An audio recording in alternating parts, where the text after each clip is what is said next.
On February the 21st, 1997, a radio show which specialised in all things weird received a call from a listener reporting that they'd discovered a bottomless pit on their ranch. The strange thing about this hole was that it was elusive, deeper than anything recorded before, and may have also just been a time machine. Today on Macabre Mini Mysteries, we uncover the bottomless pit of Mel's Hole in Ellensburg, the coast-to-coast mystery.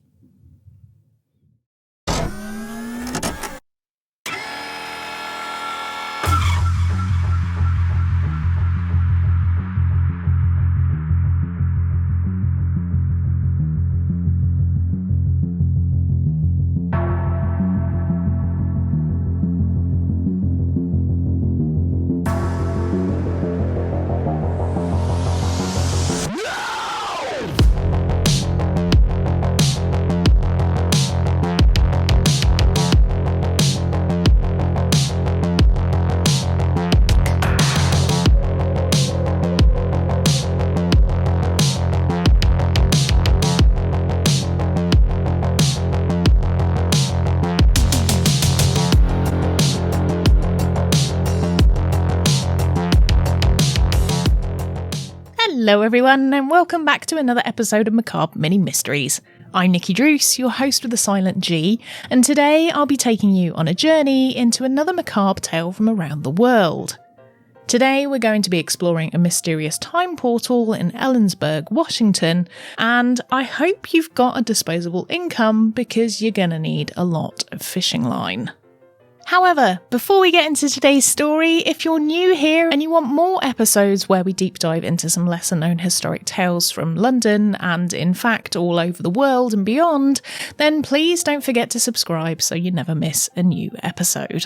And also, if you do like the show and you'd like to support what I make to make sure it continues, then why not consider becoming a patron, the link for which is in the description. Also, I now have merch, so if you want to get your hands on some limited edition togs, make sure you check out the link in the description.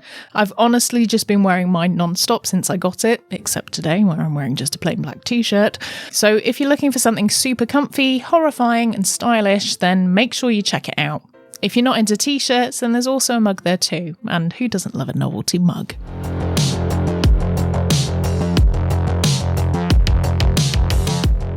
Today's story is one of those ones where I'm going to ask you to let go of everything you know about science, possibly grab a roll of tinfoil to make into a nice little hat, and to expand your mind, because we're headed into uncharted territory. The story of Mel's Hole in Ellensburg is something that has been skittering around in the realms of all things weird since the late 90s, when a man named Mel Waters called into a radio show. The radio show in question was Coast to Coast with Art Bell, which, if any of you aren't aware of this legendary paranormal show, it's a late-night talk show which focuses on all things weird. It was hosted by Art Bell, who was a bit of an American icon back in the 90s and noughties. He stopped hosting the show in 2003 and sadly passed away in 2018. The show didn't stop though, it's still on every weeknight and now hosted by George Norrie. At its peak, the show was being listened to across 500 different American radio stations and regularly garnered listening figures in the tens of millions. The guest list for the show reads like a who's who of pseudoscience, and it's safe to say that listening to this show should definitely be done with a heavy pinch of salt. I personally find the show really interesting, but it definitely has to be listened to with an open mind, as it can be a little out there at times.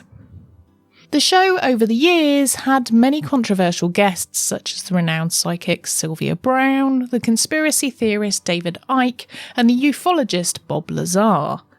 But despite the show delving into some entirely unbelievable topics, the hosts have always been very good at playing devil's advocate and asking probing questions to get the best out of their guests. I like to think of it as skeptical Fortean radio at its best. But what if I told you that the show may have just created its own urban legend? Hard to believe, but maybe this story that was told on the show came from a call coming from inside the building. Now, firstly, I'd just like to say I've linked the original call to the show from this guest in the show notes. It's 3 hours long, so if you fancy a long listen, it's there for you to enjoy. However, I've done the hard work for you and listened to it all, condensed it down, along with the follow-up calls which were later made, and here's what I learned. To start with, let's begin with the very basics. The guest, Mel Waters, faxed through to Coast, telling them about a mysterious hole found on his property. Art Bell was intrigued by this and wrote back asking if Mel would like to come on the show, which, when you total all of the 3 interviews Mel did with Art, ends up being 3 hours long, to talk about a circular hole on his property. So, as you can imagine, it gets a bit repetitive after a while. The call went ahead on February the 21st, 1997. Mel said at the time of the show he wasn't living on the property as there had been some construction work done after a recent heavy snowfall which damaged his home, so he was calling from the next town over, Monastash. Art begins with all your standard questions, the who, what, wheres and whys, and this is what he discovered. Mel had been living at the property for just a few years, but when he bought it from the previous owners, they told him about the hole on the property. The previous owners had lived at the farm for around 35 years, and they'd been using it as a dumping ground for the entirety of that time. Of course, when Mel heard this, he was very curious, as surely a rubbish hole which had been used for almost 40 years must be getting pretty full. Well, as it turns out, that wasn't the case. The hole was seemingly far from being full. In fact, to Mel, it seemed like it might be entirely empty. When acquiring the farm in Ellensburg, Mel was understandably curious about his newly obtained bottomless pit, and so he began some experiments. Mel was a shark fisherman in his spare time, which, don't be a jerk Mel, leave the sharks alone.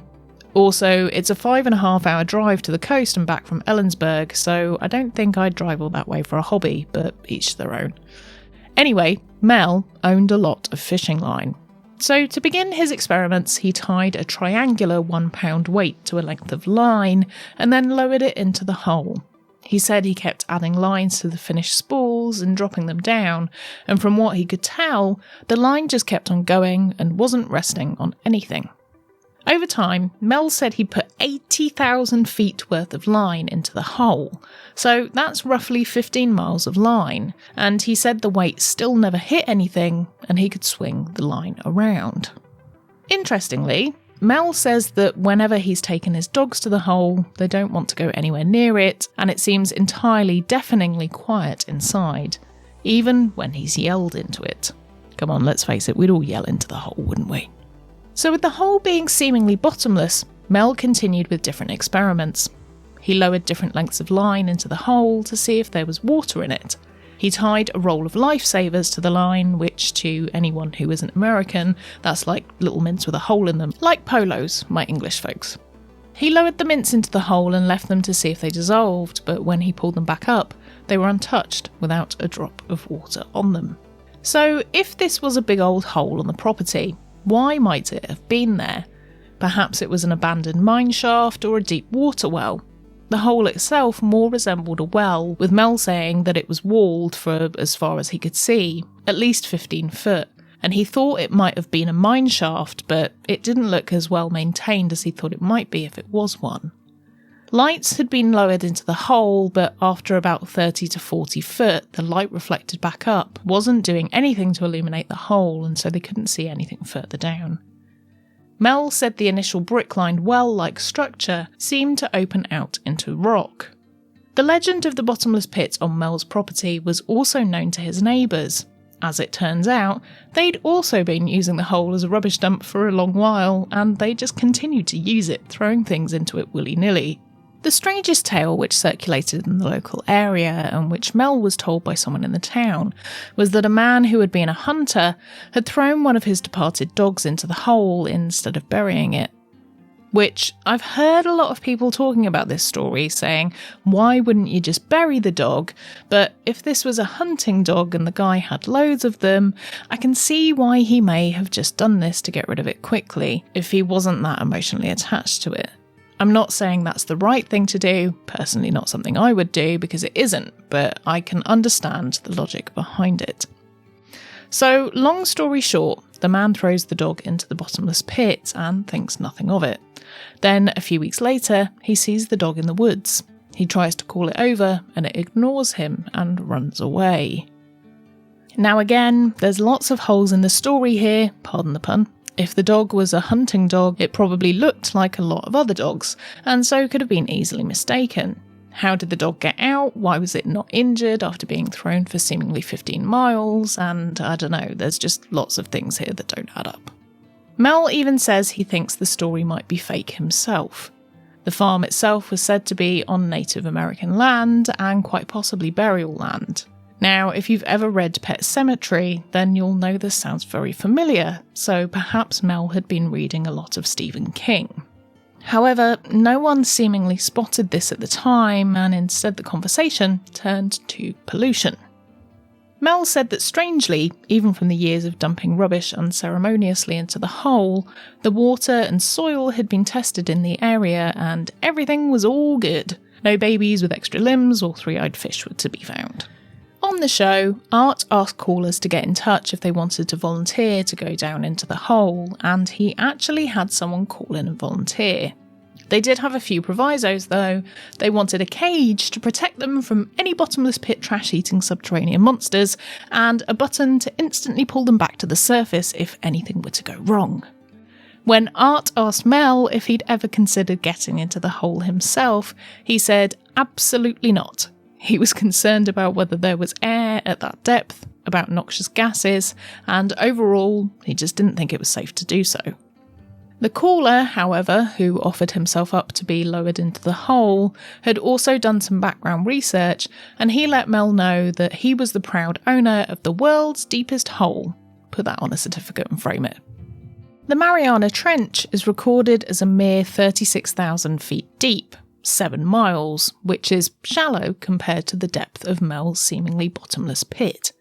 So with such an amazing geological find, Art asked Mel if he'd ever thought about telling the authorities, and he said his wife, who worked at the local university, had mentioned it to researchers there, but nothing had come of that, and that he was worried about telling too many people as he didn't want his property to become a dark tourist destination. He'd even protected the hole and put a cover over it as he was finding that word was spreading around town, and he was worried kids would try and crawl into it, so he locked it up. So the interview ends there, but the story stuck with listeners of Coast to Coast, and people kept requesting a follow-up from Mel, and 3 years later, in 2000, they got one. Mel, who had dropped off the radar since the first call with Art, got back in touch with the show, and they set up another call as he had some very interesting updates. During his interview, Mel said the day after he'd featured on the show the first time round, FBI agents turned up at his property and seized it. As Mel was elsewhere due to the snow damage on the property, he arrived to see his place was taped off and he wasn't allowed to enter. Mel asked why, and the agent said it was due to an aeroplane crash. He asked if he could see the damage, and they said no. He then said he didn't believe them as he couldn't see anything, and the agents told him very calmly that there may not be a plane crash, but there could be a drug lab found quite easily on his property. With the threat of an arrest, Mel made himself scarce and left the property. Taking a little time to think, Mel said he was going to go to the papers with the news of the unlawful seizure of his property and the story of the hole, and so after a little back and forth negotiation, Mel was given the offer of the property being leased for $250,000 a month in perpetuity, as long as he promised to go away. With such a lucrative offer, Mel bit their hand off and decided he could now go and do something fun with his new riches. So he jetted off to Perth in Australia to go and help at a wombat rescue centre, which sounds entirely wholesome and an excellent decision. The arrangements were made by the agents, and Mel said that the paperwork and everything else was all taken care of. He was even allowed to take his dogs with him, which, if you know anything about Australia and you remember the whole Johnny Depp Amber Heard dog thing, you'll know dog imports are extremely rare to the continent. Even in the interview, Art confirms that the emails he'd received from Mel had come from Australia. Mel said he had a wonderful time whilst there, he felt like his volunteer work was good and fulfilling, and overall, the strangeness of his Washington property had helped him live out some dreams and to have a pretty free life. After 9 months in Australia though, Mel got bored and missed his family, so he returned to Ellensburg. He made a stop by the farm and was met by agents who said actually the payments would now be stopped and that the property now belonged to the government. Now here's where things get even stranger. Before this, and before his extradition to Australia, Mel said in the pursuit of finding out about the hole, they decided something had to be lowered into it, so he and a friend got a sheep, secured it to a line, and lowered it into the hole. They left it for a short while, and then pulled it back up. The sheep, unfortunately, was dead, and looked like it had been cooked. Now, to check to see how the sheep had died, they cut it open. Inside, they found a seal-like creature. The creature, which was alive, stared at the men for around 30 minutes before turning and flopping its way back toward the hole where it jumped back in. Now, this is where things get even more bizarre because Mel said that he'd been recently diagnosed with cancer and that after pulling the strange seal creature out of the sheep, he had a checkup to begin treatment, but the doctors said his cancer was undetectable and it had completely gone. Now, I don't know why Mel didn't mention this during his first interview on the show, as it seems pretty significant, but he didn't, and to me the timeline of this all seems a bit messed up and all over the place. And cancer healing sheep tumours, come on now, that's even a step too far for me. So a few years go by and Mel once again comes on the show in 2002. He says something else odd has happened since his last interview. Mel gets on a bus in Ellensburg a few days later after helping his nephew move house in Olympia, and whilst he's travelling, he's witness to an altercation between two men. The bus pulls into a nearby garage to sort things out and to take statements. Mel agrees and says he'll talk to the cops, so they say, "Great, get in a bus and we'll take you to Olympia." Mel obliges. Fast forward 12 days and Mel comes to in an alleyway. He's surrounded by homeless people and feels very groggy.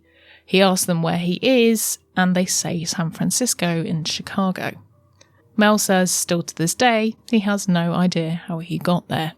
He had no personal belongings, but he still had his own clothes. He said he felt a pain in his arm and he saw that there had been something in his vein and residue of tape on his skin.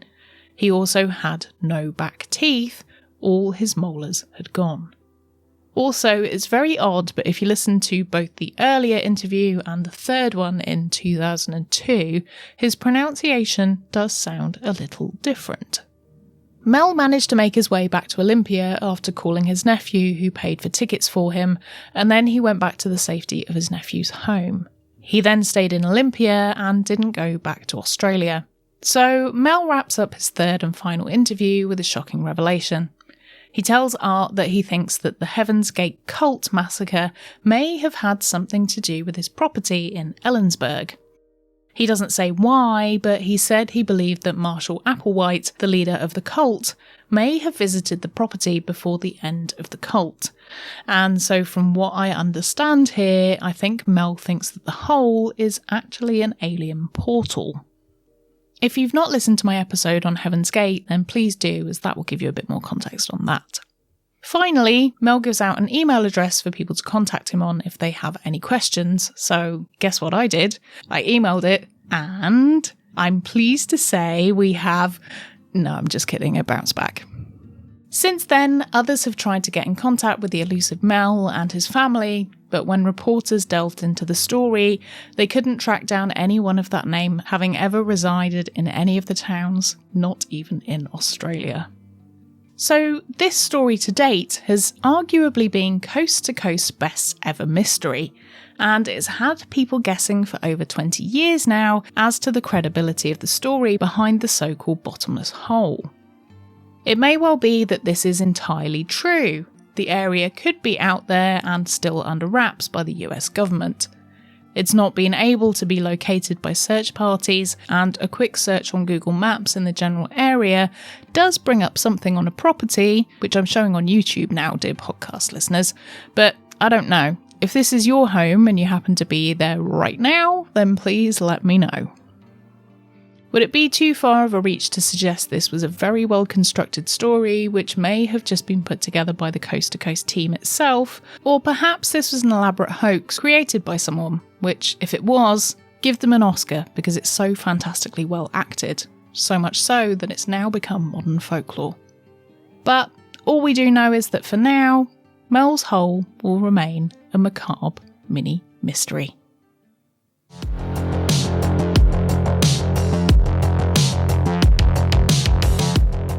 Thanks for joining me for this episode. As always, I'd love to know your thoughts on this one, and please leave me a comment and a thumbs up on YouTube or a rating on your podcast provider. And if you're new here, then why not subscribe and join the Ghoul Gang? Also, if you do like the show, you've been listening for a while now and you'd like to support what I make to make sure it continues, then please consider joining me as a patron, like these legendary executive Patreon producers, Amy, Christina, Christophe, Jess, Karen, Kate, Kevin, Mary, Rose, Sally, Sam, Sarah, Teresa, V and Veronica, and all of our other patrons too. If you just want to give a one-off gift, then there's a range of ways to do that. Check out the Support Me section in the notes for links. All support is 100% vital for me being able to continue making the show, and thanks from the bottom of my heart for even considering supporting me. You're the best. And don't forget to head to the merch link to get your hands on those exclusive designs I've been telling you about, as they'll only be around for a short time. Merch is available at macabrelondon-shop.fourthwall.com. Also, if you do sign up to Patreon and you're on the £5 and up tier, then you'll get a nice fat discount on merch too, so it makes it worth your while, and you get all the extra content too, so it's a win-win really. Thanks for joining me for another Macabre Mini Mystery. I've been Nikki Druce, and I'll see you ghouls next time.